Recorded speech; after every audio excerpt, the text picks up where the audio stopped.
Supreme court ಸೂಚನೆ ನೀಡಿದೆ. ಕಮಲ್ ಹಾಸನ್ ಅವರು ಇದುವರೆಗೂ ಸಾರಿ ಕೇಳಿಲ್ಲ, ನೀವು ಯಾವುದೇ ಕಾರಣಕ್ಕೂ ಸಿನಿಮಾ ಬಿಡುಗಡೆ ಮಾಡಕ್ಕೆ ಅವಕಾಶ ಕೊಡಲ್ಲ ಅಂತ ಹೇಳಿದ್ರಿ. ಈಗ ಸುಪ್ರೀಂ ಕೋರ್ಟೇ ಹೇಳಿದೆ ಬಿಡುಗಡೆ ಮಾಡಬಹುದು ಸಿನಿಮಾ ಅಂತ ಹೇಳಿ.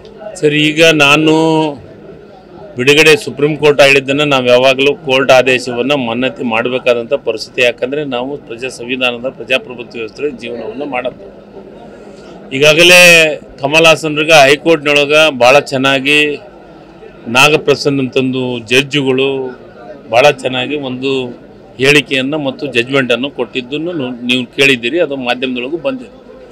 ಈಗೇನಾಗಿದೆ ಅದನ್ನು ಮಾಹಿತಿ ತರಿಸೊಂದು ನಾನು ಮಾತಾಡ್ತೀನಿ ಸಂಬಂಧಪಟ್ಟಂಥವ್ರಿಗೆ. ಯಾಕಂದರೆ ಕನ್ನಡ ಭಾಷೆ ನೆಲ ಜಲ ವಿಚಾರ ಬಂದತ್ನಾಗ ನಾವೆಲ್ಲರೂ ಒಂದಾಗಿ ಒಗ್ಗಟ್ಟಾಗಿ ಹೋಗುವಂಥ ಕೆಲಸ. ಅದನ್ನು ನಮ್ಮ ನಿರ್ಮಾಪಕರು ಮತ್ತು ಥಿಯೇಟರ್ನ ಮಾಲೀಕರು ಏನು ಮಾಡ್ತಾರೆ ಅನ್ನೋದ್ರ ಬಗ್ಗೆನೂ ನಾನು ಚರ್ಚೆ ಮಾಡ್ತೀನಿ. ಈಗ ಅವರು ನಿರ್ಮಾಪಕ ಸಂಘದ ಅಧ್ಯಕ್ಷರಿಗೂ ಮಾತಾಡ್ತೀನಿ ಮತ್ತು ಚಲನಚಿತ್ರ ಮಂಡಳಿಯವರಿಗೂ ನಾನು ಮಾತಾಡ್ತೀನಿ. ಏನು ಆದೇಶ ಆಗಿದೆ ಅಂತ ನನಗೆ ನೀವು ಹೇಳಿದ ಮೇಲೆ ನನಗೆ ಗೊತ್ತು. ಅದನ್ನು ಮಾಹಿತಿ ತೊಗೊಂಡ ಮೇಲೆ ನಾನು ಸ್ಟೇಟ್ಮೆಂಟ್ ಮಾಡ್ತೀನಿ. ಅಲ್ಲ, ನಾವು ಸಾರಿ ಕೇಳಲಾರ್ದಕ್ಕೆ ನಾವು ಸಿನಿಮಾ ಬಿಡುಗಡೆ ಮಾಡ್ಸೋಲ್ಲ ಅಂತಂದು ಹೇಳಿದ್ದೀವಿ. ಇಲ್ಲಿವರೆಗೂ ಆಗಿದ್ದಿಲ್ಲ. ಅದು ಕೋರ್ಟಿಗೆ ಹೋಗಿದ್ದ. ಕೋರ್ಟ್ನಾಗ ಏನಾಗಿದೆ ನೋಡೋಣಂತ. ಆದರೆ ನಮ್ಮ ಕನ್ನಡಿಗರು ಸ್ವಾಭಿಮಾನದ ವಿಚಾರ ಬಂದದ್ನಾಗ ನನಗನ್ಸಿದ ಮಟ್ಟಿಗೆ ಕನ್ನಡ ಚಲನಚಿತ್ರ ಇದನ್ನು ಮಾಡೋಂಥ ಥಿಯೇಟ್ರಿನ ಮಾಲೀಕರು ಅದಕ್ಕೆ ಅವಕಾಶ ಕೊಡಲಿಕ್ಕಿಲ್ಲ ಅಂತ ನಾನು ತಿಳ್ಕೊತೀನಿ. ಯಾಕಂತಂದ್ರೆ ಕನ್ನಡ ಅವರು ಕನ್ನಡಿಗರೇ ಅಂತ ನನ್ನ ಭಾವನೆ ಇದು. ಆದರೆ ನಾನು ಚಲನಚಿತ್ರ ಮಂಡಳಿಯವ್ರ ಜೊತೆಗೆ ಇವ್ರ ಜೊತೆಗೆ ಮಾತಾಡಿದ ಮೇಲೆ ನಿರ್ಧಾರ ಹೇಳ್ತೀನಿ.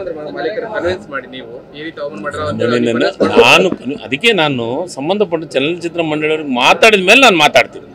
ಅವ್ರ ಜೊತೆಗೆ ಈಗ ಮಾತಾಡ್ತೀನಿ ಫೋನಲ್ಲಿ.